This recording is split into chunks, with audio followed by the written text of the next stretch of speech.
do some sketching from the polynomial itself. So we get a graph, a polynomial. So we're looking at this triad one down below. And the things that I already identified in that previous, we were doing kind of as an example, one of the things right when you look at a polynomial, if it happens to have all its factors, it's in factored form. You don't have to do all that heavy lifting. If you see that each factor, you want to find the value of x that makes it equal to 0, and those are actual zeros or x-intercepts in your function. So we found those.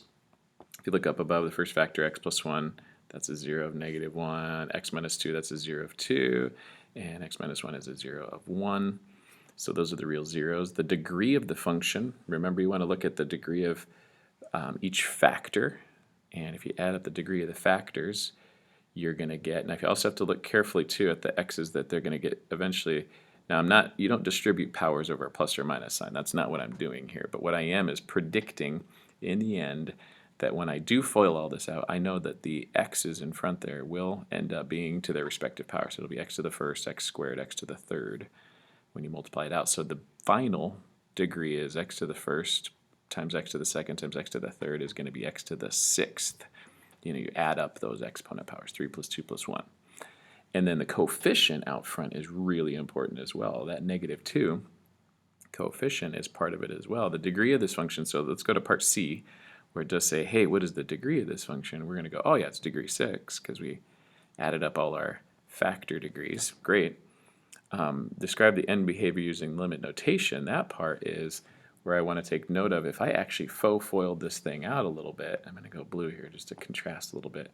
What I would get, roughly, I should probably put the squiggles in there because it's about, is that -2 is part of it. That coefficient comes along, -2 x to the 6th. The rest, I don't know. Okay, so that's all kind of questionable. That's a questionable 6 as well. Okay, put 6 up there, much better. So -2 x to the 6th plus whatever comes after that. I'm going to get that weird option 2 I wrote in there. But that's a negative even degree function. So it's not that it's just degree 6. It's a negative even degree function, polynomial in particular. And what that means is that we are going to have two arms down, and whatever wiggle goes on in the middle we're not concerned with, but the fact that it's degree 6 and even degree means both arms are up or down, and then the negative coefficient, that -2, means they're both down, facing upside down. Okay, so we start with the end in mind. When you're going from the polynomial from the sketching perspective, you want to start with that end behavior. That's actually the first thing you want to do, because that's where it's going to end. That, and then the stuff in the middle will work out. So start with the end in mind. Then you want to get those zeros plotted, because your graph will 100% sure that it crosses at -1. It crosses at 1 and 2. So it's pretty, my end behavior arms maybe are a little bit too wide there. We are going to take from those end behavior arms, we are going to travel up to that graph. So starting at these arrows, I make my way up, and I get to my first x-intercept, which is at -1. If you look at -1, it came from a factor up above that had a multiplicity of 1. It had odd multiplicity. And so that's an odd multiplicity factor. That means your graph is going to pass through at that x-intercept. So I pass through.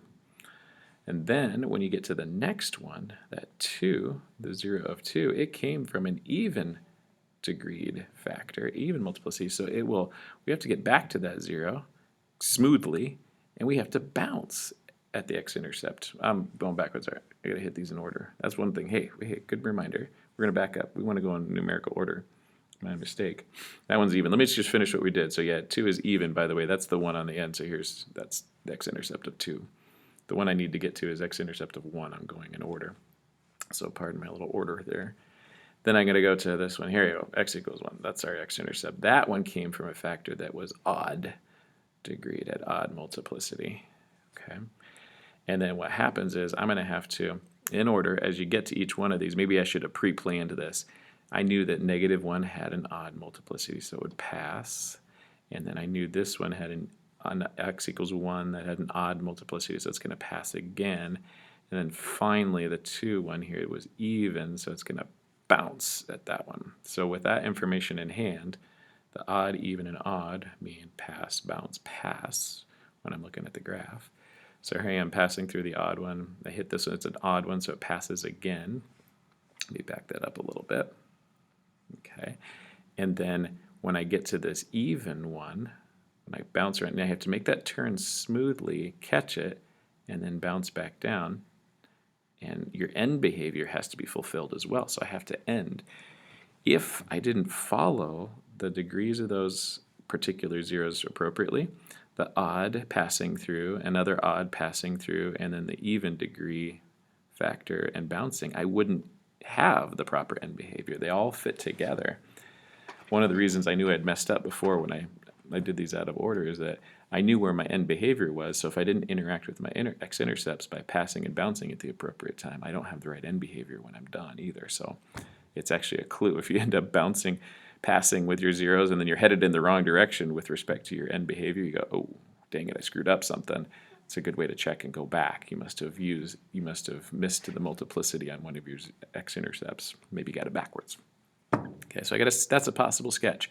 How high the peaks and troughs are, and how high the peaks or how low the troughs are, that's the part that's sketchy. In addition to how well you draw it, that's a pretty sketchy looking sketch. However, end behavior is fixed, x-intercepts are fixed, and then finally the last one here, we have one that's not factored. So if you look at this h of x function, what's the degree of that polynomial? Highest degree, it's not always just on the left, is definitely 4.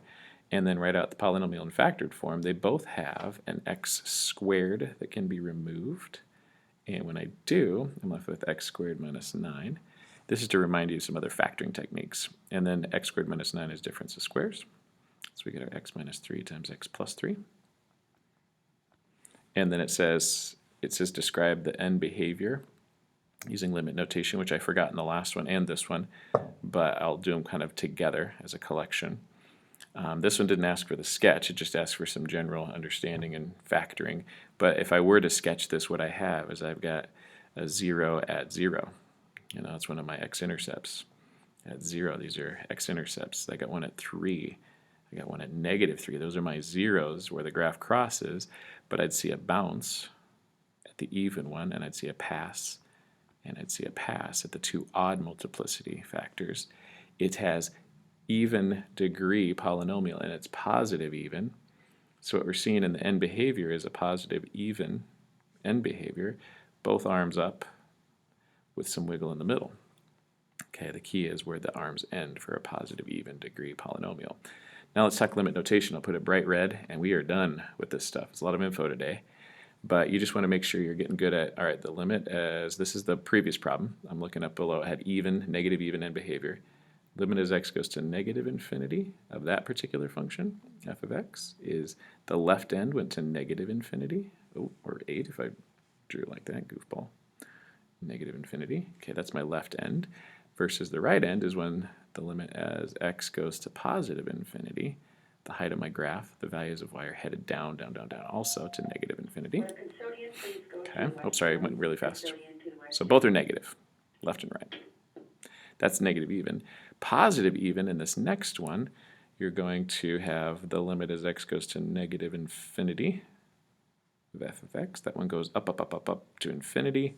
So does this side. So those are end behaviors. It's just the arrow tips at the end as x heads to the respective right or left. So negative infinity is left, positive infinity is right. What does y head toward?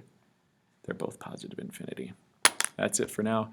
See you guys on Tuesday.